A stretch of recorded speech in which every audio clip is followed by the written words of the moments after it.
യോഹന്നാന്റെ സുവിശേഷം 14-ാമത്തെ അധ്യായം 13-14 വാക്യങ്ങൾ.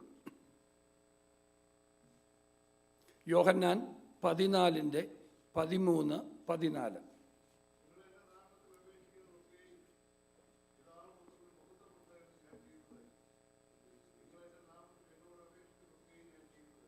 പതിനാറാമത്തെ അധ്യായം 23-24. യോഹന്നാൻ തന്നെ.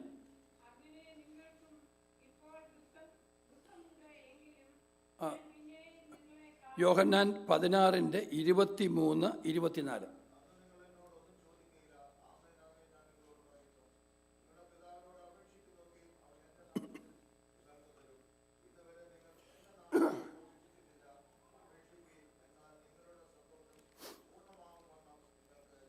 കർത്താവായ യേശുക്രിസ്തു പ്രാർത്ഥനയെക്കുറിച്ച് പഠിപ്പിക്കുന്ന, പ്രാർത്ഥനയെക്കുറിച്ച് ദൈവജനത്തോട് സംസാരിക്കുന്ന 2 വാക്യങ്ങളാണ്. യേശുക്രിസ്തു ഏറ്റവും കൂടുതൽ പഠിപ്പിച്ചിട്ടുള്ളത്, യേശുക്രിസ്തുവിൻ്റെ മുഴുവൻ ടീച്ചിങ്സ് നോക്കിയാൽ യേശു ഏറ്റവും കൂടുതൽ പഠിപ്പിച്ചിട്ടുള്ള ഏത് വിഷയമാണെന്നറിയോ? എന്തോ? സുവിശേഷം. യെസ്. വേറെ എന്തെങ്കിലും മറുപടി ഉണ്ടോ? എന്തോ? ദൈവരാജ്യം. യെസ്. വേറെ എന്തെങ്കിലും ഉണ്ടോ? നിത്യജീവൻ. യേശുക്രിസ്തുവിൻ്റെ ഉപമകളും ടീച്ചിങ്സും നോക്കിയാൽ ദൈവരാജ്യത്തിന് പ്രാധാന്യം, ദൈവരാജ്യത്തെക്കുറിച്ചാണ് പ്രസംഗിക്കുന്നത്. അതിൽ തന്നെ യേശുക്രിസ്തു ഏറ്റവും കൂടുതൽ എംഫസൈസ് ചെയ്ത് സംസാരിച്ചിരിക്കുന്നത് സമ്പത്ത് എങ്ങനെയാണ് കൈകാര്യം ചെയ്യേണ്ടതെന്നാണ്. അതിലേക്ക് ഞാൻ വരുന്നുണ്ട്. സമ്പത്ത് നമുക്ക് ദൈവം തന്നിരിക്കുന്ന, അല്ലെങ്കിൽ മണിയോടുള്ള നമ്മുടെ ആറ്റിറ്റ്യൂഡ്, കർത്താവിൻ്റെ ഉപദേശങ്ങൾ പഠിച്ചു നോക്കിയാൽ, ഇവിടെ ഞാൻ എൻ്റെ വിഷയം അതല്ല, സാന്ദർഭികമായി പറഞ്ഞു എന്നേ ഉള്ളൂ. യേശുക്രിസ്തു പഠിപ്പിക്കുമ്പം, യേശുക്രിസ്തുവിൻ്റെ ടീച്ചിങ്സ് ഒക്കെ നോക്കിയാൽ പ്രാർത്ഥനയെക്കുറിച്ച് യേശുക്രിസ്തു ഇവിടെ പഠിപ്പിക്കുക. ഞാൻ അത് കഴിഞ്ഞ് ദൈവരാജ്യത്തെക്കുറിച്ച് സംസാരിക്കുന്നുണ്ട്. അത് കഴിഞ്ഞ് നമ്മുടെ വിഷയത്തിലേക്ക് ഞാൻ വരുന്നുണ്ട്. ഇപ്പം യേശുക്രിസ്തു പ്രാർത്ഥനയെക്കുറിച്ച് പഠിപ്പിക്കുമ്പം യേശുക്രിസ്തു ആവർത്തിച്ച് പറയുന്ന നമ്മൾ ഇനിയും വായിച്ച വാക്യം ഒന്നും കൂടെ വായിക്കാൻ പോകുകയാണ്. അതിപ്രകാരമാണ് വായിക്കുന്നത്: നിങ്ങൾ എൻ്റെ നാമത്തിൽ അപേക്ഷിക്കുന്നതൊക്കെയും പിതാവ് പുത്രനിൽ മഹത്വപ്പെടേണ്ടതിന് ഞാൻ ചെയ്തു തരും. നിങ്ങൾ എൻ്റെ നാമത്തിൽ എന്നോട് അപേക്ഷിക്കുന്നതൊക്കെയും ഞാൻ ചെയ്തു തരും. അവിടെ കർത്താവ് പറയുന്ന ഒരു കാര്യം എന്നറിയാവോ? നിങ്ങൾ എൻ്റെ നാമത്തിൽ അപേക്ഷിക്കുന്നതൊക്കെയും പിതാവ് പുത്രനിൽ മഹത്വപ്പെടേണ്ടതിന് ഞാൻ ചെയ്തു തരും. നിങ്ങൾ എൻ്റെ നാമത്തിൽ എന്നോട് അപേക്ഷിക്കുന്നതൊക്കെയും ഞാൻ ചെയ്തു തരും. അവിടെ കർത്താവ് ആവർത്തിച്ചു പറയുന്ന ഒരു പദമുണ്ട്. ഏതാണെന്നറിയാവോ? എന്തോ? എൻ്റെ നാമത്തിൽ. അവിടെ കർത്താവ് ആവർത്തിച്ചു പറയുന്നു, എല്ലാത്തിൻ്റെയും സീക്രട്ട് എന്ന് പറയുന്നത്, പ്രാർത്ഥനയുടെ മറുപടി എവിടെ നിൽക്കുന്നതെന്നറിയാവോ? ഞാൻ എന്തുമാത്രം ഉച്ചത്തിലാണ് പ്രാർത്ഥിച്ചത് എന്ന് വെച്ചല്ല. ചിലരുടെയൊക്കെ ചിന്ത എങ്ങനെയാണ്? ഞാൻ ഉച്ചത്തിൽ വലിയ എംഫസൈസ് കൊടുത്ത് പ്രാർത്ഥിച്ചാൽ കർത്താവ് അങ്ങ് പെട്ടെന്ന് കേൾക്കുന്നു.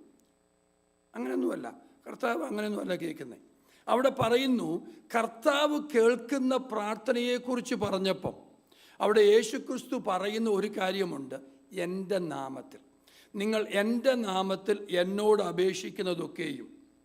അത് കഴിഞ്ഞ് പറയുന്നു, നിങ്ങൾ എൻ്റെ നാമത്തിൽ എന്നോട് അപേക്ഷിക്കുന്നതൊക്കെയും, നിങ്ങൾ എൻ്റെ നാമത്തിൽ അപേക്ഷിക്കുന്നതൊക്കെയും പിതാവ് പുത്രനിൽ മഹത്വപ്പെടേണ്ടതിന് ചെയ്തു തരും. 2, നിങ്ങൾ എൻ്റെ നാമത്തിൽ എന്നോട് അപേക്ഷിക്കുന്നതൊക്കെയും ഞാൻ ചെയ്തു തരും. നോക്കിക്കേ, 2 വാക്യത്തിൽ യേശു പറയുന്നു, നിങ്ങൾ എൻ്റെ നാമത്തിൽ ചോദിച്ചാൽ എൻ്റെ അപ്പൻ അത് നിങ്ങൾക്ക് ചെയ്തു തരും. 1-ാമത്തെ ഭാഗം. 2, നിങ്ങൾ എൻ്റെ നാമത്തിൽ ചോദിച്ചാൽ ഞാൻ ചെയ്തു തരും എന്ന് പറഞ്ഞാൽ, പിതാവായ ദൈവത്തെയും പുത്രനായ ക്രിസ്തുവിനെയും ചലിപ്പിക്കണമെന്ന് വരികിൽ എൻ്റെ പ്രാർത്ഥന എങ്ങനെയായിരിക്കണം? യേശുവിൻ്റെ നാമത്തിൽ. യേശുവിൻ്റെ നാമത്തിലായിരിക്കണം നമ്മുടെ പ്രാർത്ഥന. 16-ാമത്തെ അധ്യായത്തിലേക്ക് വരുമ്പം അത് തന്നെയാണ് യേശു പറയുന്നത്. അവിടെ 16-ാമത്തെ അധ്യായം അതിൻ്റെ 23 വാക്യത്തിൽ പറയുന്നു, അന്ന് നിങ്ങൾ എന്നോടൊന്നും ചോദിക്കുകയില്ല. ആമേൻ ആമേൻ ഞാൻ നിങ്ങളോട് പറയുന്നു, നിങ്ങൾ പിതാവിനോട് അപേക്ഷിക്കുന്നതൊക്കെയും അവൻ എൻ്റെ നാമത്തിൽ നിങ്ങൾക്ക് തരും. ഇന്നുവരെ നിങ്ങൾ എൻ്റെ നാമത്തിൽ ഒന്നും അപേക്ഷിച്ചിട്ടില്ല. അപേക്ഷിപ്പീൻ, എന്നാൽ നിങ്ങളുടെ സന്തോഷം പൂർണ്ണമാകും വണ്ണം നിങ്ങൾക്ക് ലഭിക്കും. അവിടെയും കർത്താവ് പറയുന്നു, നിങ്ങൾ പിതാവിനോട് അപേക്ഷിക്കുന്നതൊക്കെയും അവൻ എൻ്റെ നാമത്തിൽ നിങ്ങൾക്ക് തരും. ഇപ്പം പിതാവ് നമുക്ക് തരുന്നത് ക്രിസ്തുവിൻ്റെ നാമത്തിൽ. അടുത്ത ഒരു വാക്യം 24 വാക്യം നോക്കിക്കേ, നിങ്ങൾ ഇന്നുവരെ എൻ്റെ നാമത്തിൽ ഒന്നും അപേക്ഷിച്ചിട്ടില്ല. പിന്നെ ഇതുവരെ ഇവർ അപേക്ഷിച്ചതൊക്കെ ഏത് നാമത്തിലായിരുന്നു? നമ്മുടെ പ്രാർത്ഥനയെക്കുറിച്ച് കർത്താവ് അവിടെ സംസാരിക്കുകയാണ്. Over and over again in scripture V read, in my name, in his name, in Jesus name. നമ്മൾ പ്രാർത്ഥനയെക്കുറിച്ച് യേശു സംസാരിക്കുമ്പോഴൊക്കെ പറയുന്നത് എൻ്റെ നാമത്തിൽ, യേശുവിൻ്റെ നാമത്തിൽ, അവൻ്റെ നാമത്തിൽ. ഇതെല്ലാം വിളിച്ചു പറയുന്ന ഒരു കാര്യമുണ്ട്, നമ്മുടെ പ്രാർത്ഥനയ്ക്ക് മറുപടി ലഭിക്കണമെന്ന് വരികിൽ we need to go to the throne of grace in the name of Jesus. അതിൻ്റെ അർത്ഥം യേശുവിൻ്റെ നാമത്തിന് അധികാരമുണ്ട്, യേശുവിൻ്റെ നാമത്തിന് ശക്തിയുണ്ട്. The devils were powerless because of his name. ശിഷ്യന്മാർ കടന്നുപോയിട്ട് തിരികെ മടങ്ങി വന്നേച്ച് ലൂക്കോസിന്റെ സുവിശേഷത്തിൽ അത് പറയുന്നുണ്ട്. ലൂക്ക് ചാപ്റ്റർ 10 വേഴ്സ് 17 അത് പറയുന്നുണ്ട്. ശിഷ്യന്മാർ മടങ്ങി വന്നേച്ചു, ആ 70 പേര് മടങ്ങി വന്നേച്ചു പറയുന്നുണ്ട്, lord even the demons submit to your name. അവിടെ പറയുന്നു, ഭൂതങ്ങളും നിന്റെ നാമത്തിൽ കീഴടങ്ങുന്നു. അവർ വന്നേച്ച് പറയുന്നു, രോഗികൾ സൗഖ്യമാകുന്നു, ഭൂതങ്ങൾ കീഴടങ്ങുന്നു. ആരുടെ നാമത്തിലാണെന്നറിയാമോ? ഞാൻ പോയ എൻ്റെ കഴിവിലല്ല, എൻ്റെ പ്രസംഗത്തിൻ്റെ മിടുക്കിലല്ല, എൻ്റെ വാക്ചാതുര്യത്തിൻ്റെ മുൻപിലല്ല. ഭൂതങ്ങൾ കീഴടങ്ങുന്നത് യേശുവിൻ്റെ നാമത്തിലാണെന്ന് അവർ വിളിച്ചു പറയുന്നു. അങ്ങനെയാണെന്ന് വരികിൽ ഇന്ന് പകലിൽ യേശുവിൻ്റെ നാമത്തിൽ നാം അടുത്തു വരുന്നു എന്ന് വരികിൽ, യേശുവിൻ്റെ നാമത്തിൽ സകല മുഴങ്കാലും മടങ്ങുമെന്ന് വരികിൽ, യേശുവിൻ്റെ മുൻപിൽ സകല മുഴങ്കാലും മടങ്ങുമെന്ന് വരികിൽ, ഇന്ന് പകലിൽ ഇതിൻ്റെ അകത്തു നിന്നും യേശുവിൻ്റെ നാമം ഉയരുമ്പോൾ അതിൻ്റെ മുൻപിൽ എല്ലാ ഭൂതങ്ങളും തകരും, എല്ലാ രോഗബന്ധനങ്ങളും അഴിഞ്ഞു മാറും, എല്ലാ ബന്ധനങ്ങളും നസ്രയനായ യേശുവിൻ്റെ അധികാരമുള്ള നാമത്തിൽ അഴിഞ്ഞു മാറുവാൻ തക്കവണ്ണം ഇടയായിത്തീരും. മർക്കോസിന്റെ സുവിശേഷത്തിലേക്ക് നമുക്ക് അടുത്ത് വരാം. മർക്കോസിന്റെ സുവിശേഷം 16-ാമത്തെ അധ്യായം അതിൻ്റെ 17-18 വാക്യങ്ങൾ.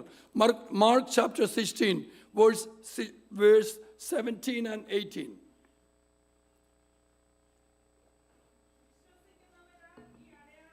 Yes.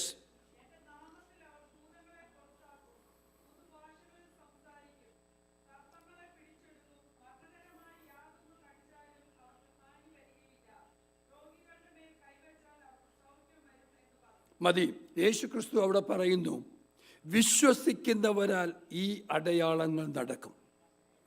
വിശ്വസിക്കുന്നവരാൽ ഈ അടയാളങ്ങൾ നടക്കുമെന്ന് പറഞ്ഞേച്ച്, അടയാളങ്ങൾ നടക്കുന്നതിനെ കുറിച്ച് ദൈവത്തിൻ്റെ യേശു ക്രിസ്തു അവിടെ പറയുക. യേശു ക്രിസ്തു അവിടെ പറയുന്നു, നീ ഏതെങ്കിലും സ്കൂളിൽ പോയി പഠിച്ചേച്ച് നിന്റെ പഠന മികവിലല്ല ഈ അടയാളങ്ങൾ നടക്കുന്നത്. യേശു പറയുന്നു, വിശ്വസിക്കുന്നവരാൽ ഈ അടയാളങ്ങൾ നടക്കും. അടുത്ത പദം പറയുന്നു, എൻ്റെ നാമത്തിൽ അവർ ഭൂതങ്ങളെ പുറത്താക്കും. എൻ്റെ നാമത്തിൽ അവർ ഭൂതങ്ങളെ പുറത്താക്കും. എൻ്റെ നാമത്തിൽ പുതുഭാഷകളിൽ സംസാരിക്കും. എൻ്റെ നാമത്തിൽ സർപ്പങ്ങളെ പിടിച്ചടക്കും. മരണകരമായി യാതൊന്നു കടിച്ചാലും അവർക്ക് ഹാനി വരത്തില്ല. എൻ്റെ നാമത്തിൽ രോഗികളുടെ മേൽ കൈവച്ചാൽ രോഗികൾക്ക് സൗഖ്യം വരും. അവിടെ യേശു ക്രിസ്തു പറയുന്ന ഒരു കാര്യം, the demons will cast out in the name of Jesus. The sick people will be healed in the name of Jesus. രോഗികൾ സൗഖ്യമാകും. സൗഖ്യമാകുന്നത് പ്രസംഗിക്കുന്ന വ്യക്തിയുടെ മിടുക്കിലോ പ്രാർത്ഥിക്കുന്ന പാസ്റ്ററുടെ മിടുക്കിലോ അല്ല. പ്രാർത്ഥിക്കുന്ന പാസ്റ്റർ ഉയർത്തുന്ന യേശുവിൻ്റെ നാമത്തിലാണ് രോഗികൾ സൗഖ്യമാകുന്നത്. ഇന്ന് പകലിൽ യേശുവിൻ്റെ നാമം നമ്മുടെ നടുവിൽ ഉയർത്തപ്പെട്ടാൽ, ഇന്ന് പകലിൽ യേശുവിൻ്റെ നാമം നമ്മുടെ അധരങ്ങളിൽ നിന്ന് ഉയരുമ്പോൾ, നമ്മുടെ ഹൃദയത്തിൽ നാം കർത്താവിൻ്റെ നാമത്തെ ഉയർത്തുമ്പം അതിൻ്റെ നടുവിൽ വിടുതലുകൾ ദൈവസഭയിൽ നടക്കുവാൻ തക്കവണ്ണമിടയായിത്തീരും. അപ്പോസ്തലന്മാരുടെ പ്രവൃത്തികളൊക്കെ നോക്കിക്കേ. അപ്പോസ്തല പ്രവൃത്തികളുടെ പുസ്തകത്തിൽ അപ്പോസ്തലന്മാരാൽ ദൈവം ചെയ്ത അത്ഭുതങ്ങൾ, അടയാളങ്ങളൊക്കെ നോക്കിയാൽ അവരെവിടെങ്കിലും ചെന്ന് അവരെ രോഗികൾക്ക് വേണ്ടി പ്രാർത്ഥിക്കുമ്പോൾ അവർ പറയുന്നത് യേശുവിൻ്റെ നാമത്തിൽ. അപ്പോസ്തലനായ പത്രോസ് പറയുന്നു, വെള്ളിയും പൊന്നും എനിക്കില്ല, പക്ഷെ എനിക്കുള്ളത് എന്നാണെന്നറിയാമോ? എനിക്കുള്ളത് നസ്രയനായ യേശുവിൻ്റെ നാമം. പത്രോസ് പറയുന്നു, എനിക്ക് വേറൊന്നും പ്രസന്റ് ചെയ്യുവാനില്ല, ദൈവസഭയ്ക്ക് മറ്റൊന്നും പ്രസന്റ് ചെയ്യുവാനില്ല, ദൈവസഭയ്ക്ക് മറ്റൊന്നും വിളിച്ചു പറവാനില്ല. നമ്മുടെ കെട്ടിടത്തിൻ്റെ വലിപ്പത്തിലോ പ്രൈസ് ആൻഡ് വർഷിപ്പ് ടീമിൻ്റെ മിടുക്കോ ഒന്നുമല്ല ദൈവം പ്രവർത്തിക്കുന്നത്. യേശുവിൻ്റെ നാമം ഇതിൻ്റെ അകത്ത് ഉയരുമ്പം, യേശുവിൻ്റെ നാമം എൻ്റെ ജീവിതത്തിൽ ഉയരുമ്പം, യേശുവിൻ്റെ നാമം ആരാധനയിൽ ഉയരുമ്പം അതിൻ്റെ നടുവിൽ രോഗബന്ധനങ്ങൾ അഴിഞ്ഞു മാറുമെന്ന് നസ്രയനായ യേശുവിൻ്റെ അധികാരമുള്ള നാമത്തിൽ ദൈവസഭയോട് വിളിച്ചു പറയുക. Healing will occur in the name of Jesus. സൗഖ്യം നടക്കുന്നത് യേശുവിൻ്റെ നാമത്തിലാണ്. അപ്പോസ്തല പ്രവൃത്തികളുടെ പുസ്തകം 3-ാമത്തെ അധ്യായം അതിൻ്റെ 6-ാമത്തെ വാക്യം. അപ്പോസ്തല പ്രവൃത്തികൾ മറിക്കരുത്. അപ്പോസ്തല പ്രവൃത്തികൾ 3:6. യെസ്, എനിക്കുള്ളത് നിനക്ക് തരുന്നു. പത്രോസിന് എന്തായിരുന്നു ഉള്ളത്? യേശുവിൻ്റെ നാമം. പത്രോസ് പറയുന്നു, വെള്ളിയും പൊന്നും എനിക്കില്ല, എനിക്കിവിടെ ചെങ്കോല് നിങ്ങളുടെ മുമ്പിൽ നീട്ടി കാണിക്കുവാനില്ല, അധികാര പത്രമില്ല, എന്നാൽ എനിക്കുള്ള ഒന്നുണ്ട്, എന്നെ അധികാരപ്പെടുത്തുന്ന ഒന്നുണ്ട്, യേശുവിൻ്റെ നാമം. പത്രോസ് പറയുന്നു, നീ അമ്മയുടെ ഗർഭം മുതൽ നീ എഴുന്നേറ്റിട്ടില്ലായിരിക്കാം, നീ ഇതുവരെ നടന്നിട്ടില്ലായിരിക്കാം, ലോക വൈദ്യന്മാർ നിന്നെ മുഴുവൻ പരിശോധിച്ചിട്ടും ഇനി നടക്കത്തില്ലെന്ന് വിധി പറഞ്ഞതാ. എന്നാൽ ഇന്ന് പകലിൽ പത്രോസ് വിളിച്ചു പറയുന്നു, ലോക വൈദ്യന്മാർ പറയുന്നു നീ നടക്കത്തില്ലെന്ന് പറയുന്നു, ലോക വൈദ്യന്മാർ പറയുന്നു നിന്റെ അവസാനമാണെന്ന് പറയുന്നു, വിധി നിനക്കെതിരെ എഴുതിയിരിക്കുകയാ. എന്നാൽ പത്രോസ് പറയുന്നു, എനിക്ക് തരാൻ ഒന്നുമില്ല, മരുന്ന് എൻ്റെ കയ്യിൽ ഇല്ല, നിന്നെ എഴുന്നേൽപ്പിക്കാൻ എൻ്റെ കയ്യിൽ ഒന്നുമില്ല, എന്നാൽ എൻ്റെ കയ്യിൽ ഒന്നുണ്ട്, നസ്രയനായ യേശുവിൻ്റെ അധികാരമുള്ള നാമം.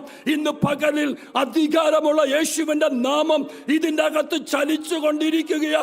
ചില ജീവിതങ്ങളെ വിടുവിക്കുന്ന ദൈവത്തിൻ്റെ നാമം ഇന്ന് പകലിൽ ഇതിൻ്റെ അകത്ത് മുഴങ്ങി കേൾക്കുമാറാകട്ടെ.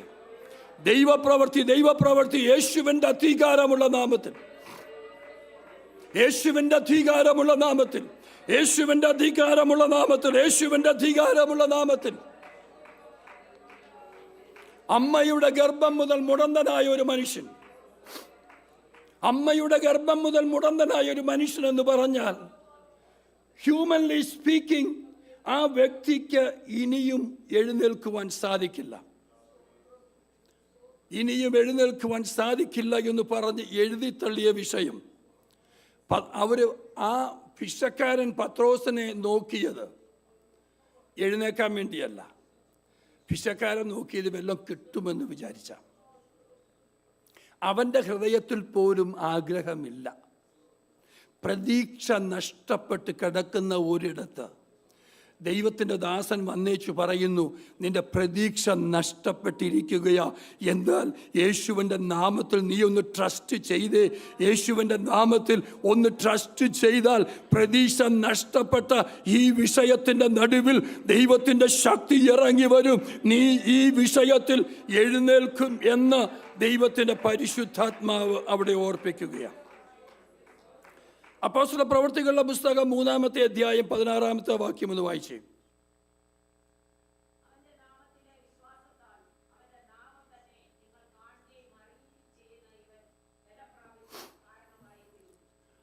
ഇവർ പത്രോസിനോട് വന്ന് ഇവർ ചോദിച്ചു, ഈ മനുഷ്യൻ എങ്ങനെയാണ് എഴുന്നേറ്റെ? വല്ല കൺകെട്ടു പരിപാടിയോ വല്ലോ ആണോ? അതിന് പറയുന്ന മറുപടി അവിടെ വായിക്കുന്നത്, ആ മറുപടി ഒന്ന് നോക്കിക്കേ. അവൻ്റെ നാമത്തിലെ വിശ്വാസത്താൽ, അവൻ്റെ നാമം തന്നെ നിങ്ങൾ കാണുകയും അറിയുകയും ചെയ്യുന്ന ഇവൻ ബലം പ്രാപിപ്പാൻ കാരണമായി തീർന്നു. ഇവൻ ബലം പ്രാപിപ്പാൻ കാരണമായി തീർന്നത്, നമ്മളാണെ പറഞ്ഞേനെ, ഞാൻ വന്നപ്പം ഇവൻ ഇങ്ങനെ കിടക്കുകയായിരുന്നു, എനിക്ക് സഹതാപം തോന്നി, ഞാൻ പ്രാർത്ഥിച്ചു, അല്ലേ? യേശുവിൻ്റെ നാമത്തിൽ പ്രാർത്ഥിച്ച് നമ്മൾ വേണേൽ കൂട്ടിച്ചേർക്കും. നമ്മൾ പറയുന്നത് എന്നാ, ഞാൻ ശുശ്രൂഷിച്ചപ്പം ഈ കൊച്ചനങ്ങ് വിടുതൽ വന്നു. പത്രോസ് പറയുന്നത് നോക്കിക്കേ, പത്രോസ് പറയുന്നതിൻ്റെ അകത്ത് വേറൊന്നുമില്ല. അവൻ്റെ നാമത്തിലെ വിശ്വാസത്താൽ, അവൻ്റെ നാമം തന്നെ നിങ്ങൾ കാണുകയും അറിയുകയും ചെയ്യുന്ന ഇവൻ ബലം പ്രാപിപ്പാൻ കാരണമായി തീർന്നു. ഇവൻ എഴുന്നേക്കാൻ കാരണം യേശുവിൻ്റെ നാമമാണ്. അപ്പോസ്തല പ്രവൃത്തികളുടെ പുസ്തകം 4-ാമത്തെ അധ്യായം 10-ാമത്തെ വാക്യം.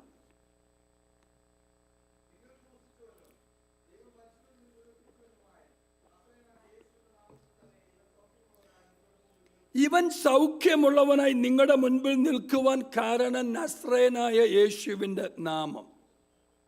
അങ്ങനെയാണെന്ന് വരികിൽ ഇന്ന് രാവിലെ നാം ട്രസ്റ്റ് ചെയ്യേണ്ട ഒറ്റ നാമം എന്ന് പറയുന്നത് യേശുവിൻ്റെ നാമമാണ്. നാം ഉയർത്തേണ്ട ഏക നാമം യേശുവിൻ്റെ നാമമാണ്. രക്ഷ, വിടുതൽ വരുന്നത് യേശുവിൻ്റെ നാമത്തിലാണ്. അപ്പോസ്തല പ്രവൃത്തികളുടെ പുസ്തകം 4-ാമത്തെ അധ്യായം 12-ാമത്തെ വാക്യത്തിൽ അവിടെ അത് കൃത്യമായി പത്രോസ് വിളിച്ചു പറയുന്നുണ്ട്. മറ്റൊരുത്തനിലെ രക്ഷയില്ല, നാം രക്ഷിക്കപ്പെടുവാൻ ആകാശത്തിന് കീഴിൽ മനുഷ്യരുടെ ഇടയിൽ നൽകപ്പെട്ട വേറൊരു നാമവുമില്ല. അവിടെ പത്രോസ് പറയുന്നു, എനിക്ക് പ്രസന്റ് ചെയ്യുവാൻ വേറൊരു നാമമില്ല, എനിക്ക് ഉയർത്തുവാൻ വേറൊരു നാമമില്ല, എനിക്ക് പറവാൻ വേറൊരു നാമവുമില്ല. അങ്ങനെയാണെന്ന് വരികിൽ അപ്പോസ്തലന്മാർക്ക് പറവാൻ വേറൊരു നാമം ഇല്ലായിരുന്നു എന്ന് വരികിൽ, അപ്പോസ്തലന്മാർക്ക് ഉയർത്തുവാൻ മറ്റൊരു നാമം ഇല്ലായിരുന്നു എന്ന് വരികിൽ, ഇന്നു പകലിൽ നമുക്കും ഉയർത്തുവാൻ ഒറ്റ നാമമേ ഉള്ളൂ. ആ നാമം ഉയർത്തപ്പെടുമ്പം, നസ്രയനായ ക്രിസ്തു ഉയർത്തപ്പെടുമ്പം അതിൻ്റെ മുൻപിൽ അഴിഞ്ഞു മാറാത്ത ഒരു ബന്ധനവും കാണത്തില്ല.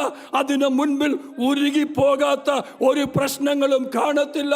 ഇന്ന് രാവിലെ സമയം ദൈവസഭ ഏത് പ്രശ്നത്തിൻ്റെ മുൻപിൽ നിൽക്കുന്നുവോ, ഏത് പ്രതിസന്ധിയുടെ മുൻപിൽ നിൽക്കുന്നുവോ, ഇന്ന് പകൽക്കാലം ദൈവസഭ ഒരുമിച്ച് അവൻ്റെ നാമത്തെ ഉയർത്തുന്നു എന്ന് വരികിൽ, ഇന്ന് രാവിലെ അവൻ്റെ നാമം ദൈവ ആലയത്തിൽ ഉയരുമ്പോൾ, ജീവിതങ്ങളിൽ അവൻ്റെ നാമം ഉയരുമ്പോൾ, അതിൻ്റെ നടുവിൽ വിടുതൽ, യേശുവിൻ്റെ നാമത്തിലുള്ള വിടുതൽ.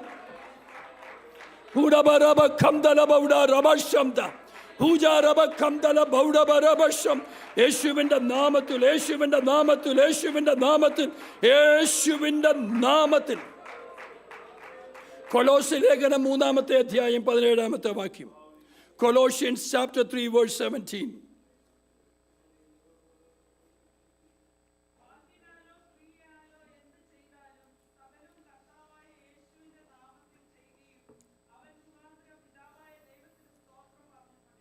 അവിടെ അപ്പോസ്തലനായ പൗലോസ് പറയുന്നു, വാക്കിനാലോ ക്രിയയാലോ എന്ത് ചെയ്താലും നമ്മൾ ചെയ്യേണ്ടത് എങ്ങനെയാ? കർത്താവായ യേശുവിൻ്റെ നാമത്തിൽ. നമ്മൾ ചെയ്യുന്നതെല്ലാം യേശുവിൻ്റെ നാമത്തിൽ നാം ചെയ്യുവാൻ തുടങ്ങുമ്പം അതിൻ്റെ നടുവിലാണ് ദൈവം പ്രവർത്തിക്കുവാൻ ആരംഭിക്കുന്നത്. I wanted to take you to a battlefield.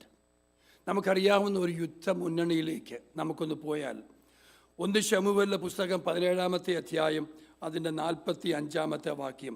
1 ശമൂവേൽ 17-ാമത്തെ അധ്യായം അതിൻ്റെ 45-ാം വാക്യം.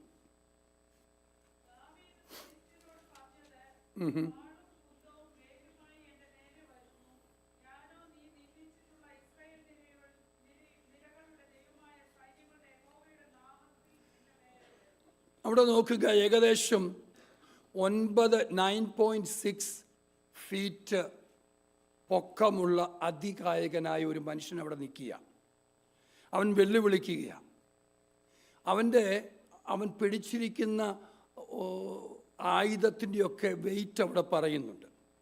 അതികായകനായ ഒരു മനുഷ്യൻ അവിടെ നിന്ന് ഇസ്രയേൽ നിരയെ വെല്ലുവിളിക്കുകയാണ്.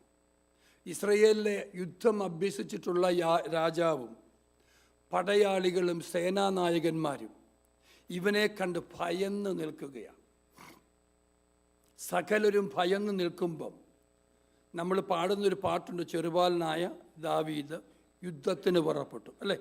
പണ്ട് VBS ഞങ്ങളുടെയൊക്കെ കാലത്ത് VBS പഠിച്ചിട്ടുള്ളൊരു പാട്ടാണ്. ഓരോരുത്തർ ചിരിക്കുന്ന ആ കാലമല്ലെന്ന് അവരുടെ ചിന്ത. അതുപോട്ടെ, നമ്മൾ പാടുന്നൊരു പാട്ടാണ്. ചെറുബാലനായ ദാവീദ് യുദ്ധത്തിന് പുറപ്പെട്ടു.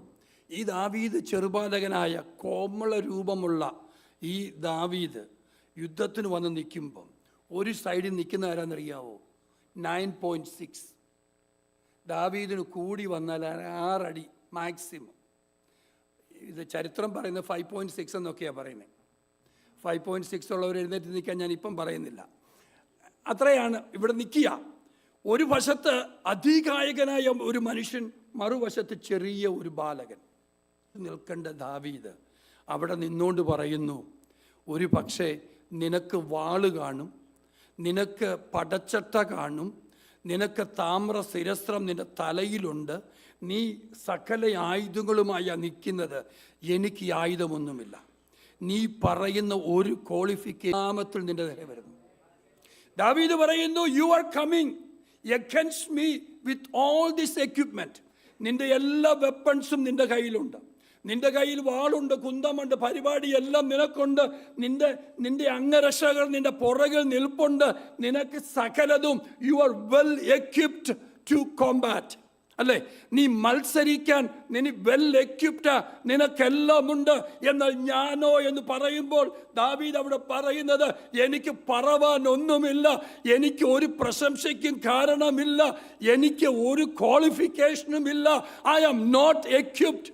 പക്ഷെ എനിക്കൊന്നുമില്ലെന്ന് വരികിലും എനിക്ക് ഒരു കാര്യം അറിയാം, ഞാനിവിടെ നിൽക്കുന്നത് എൻ്റെ സ്വന്തം കഴിവിലല്ല. ഞാനിവിടെ നിൽക്കുന്നത് ഞാൻ സ്വയം തീരുമാനിച്ചിട്ടല്ല.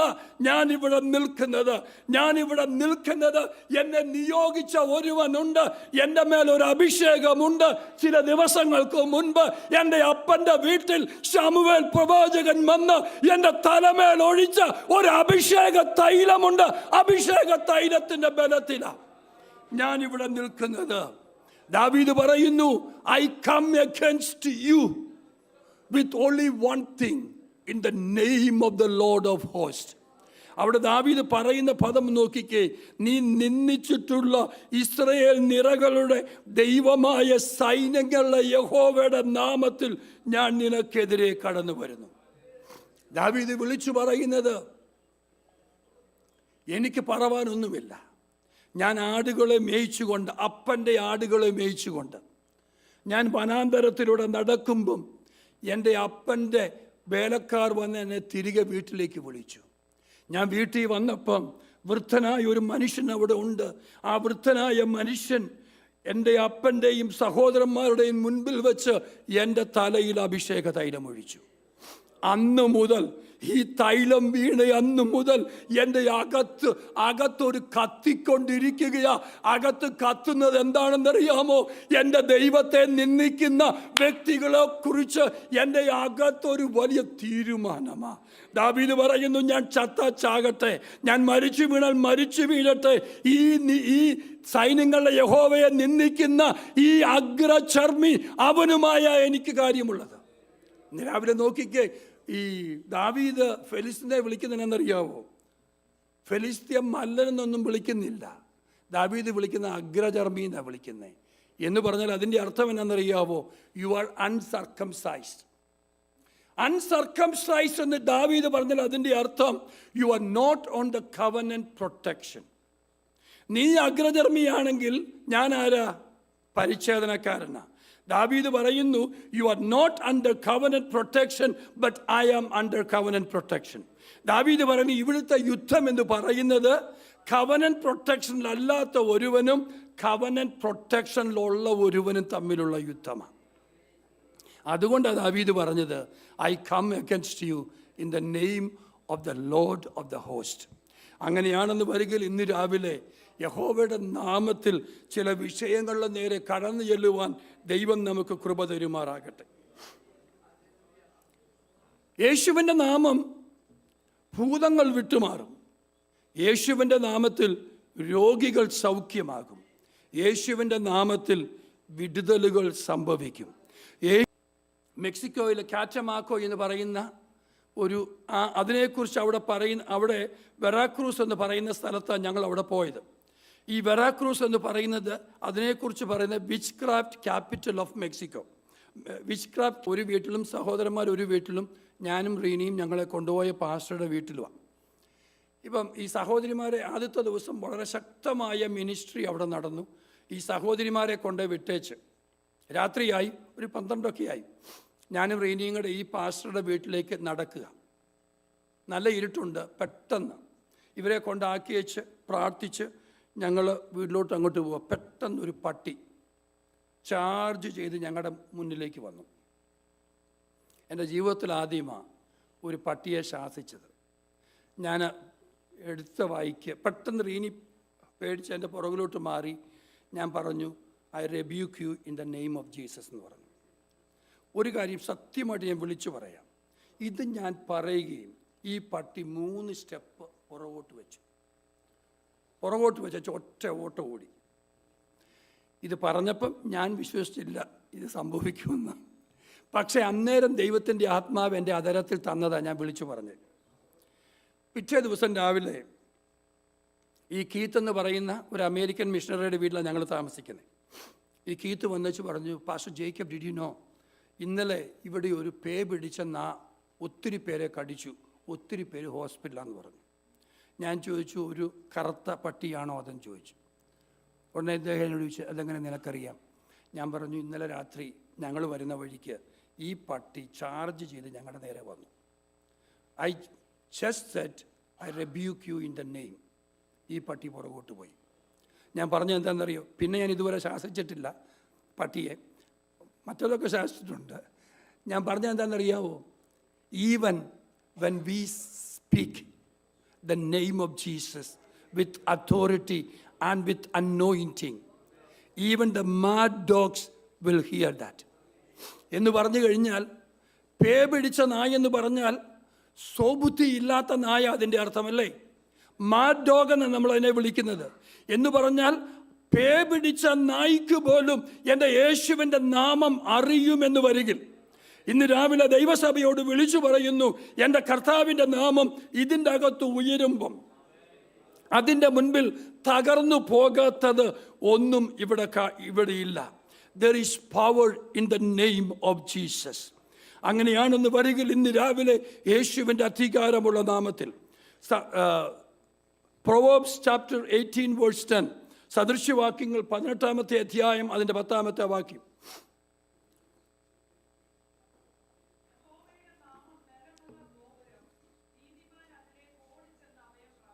യഹോവയുടെ നാമം ബലമുള്ള ഗോപുരം.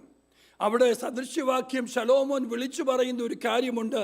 The name of the Lord is A strong tower. Strong tower എന്ന് പറഞ്ഞാൽ എന്നെ പ്രൊട്ടക്റ്റ് ചെയ്യുന്ന ഒരു ടവറാ എൻ്റെ കർത്താവിൻ്റെ നാമം. എൻ്റെ കർത്താവിൻ്റെ നാമം എന്ന് പറഞ്ഞാൽ ബലമുള്ള ഗോപുരം എന്ന് പറഞ്ഞാൽ അവിടെ പറയുന്നു, നീതിമാൻ അതിലേക്ക് ഓടിച്ചെന്ന് അഭയം പ്രാപിക്കുന്നു. സദൃശവാക്യത്തിൽ ശലോമോൻ വിളിച്ചു പറയുന്നു, എൻ്റെ യഹോവയുടെ നാമം ബലമുള്ള ഗോപുരമാണ്. ബലമുള്ള ഗോപുരത്തിൽ എൻ്റെ പ്രയാസമുണ്ടാകുന്ന സമയത്ത് ഞാൻ ബലഹീനൻ എന്ന് തോന്നുമ്പോൾ ഓടിച്ചെന്ന് അഭയം പ്രാപിക്കുവാൻ സാധിക്കുന്ന ഒരു നാമമാണ് എൻ്റെ കർത്താവിൻ്റെ നാമം.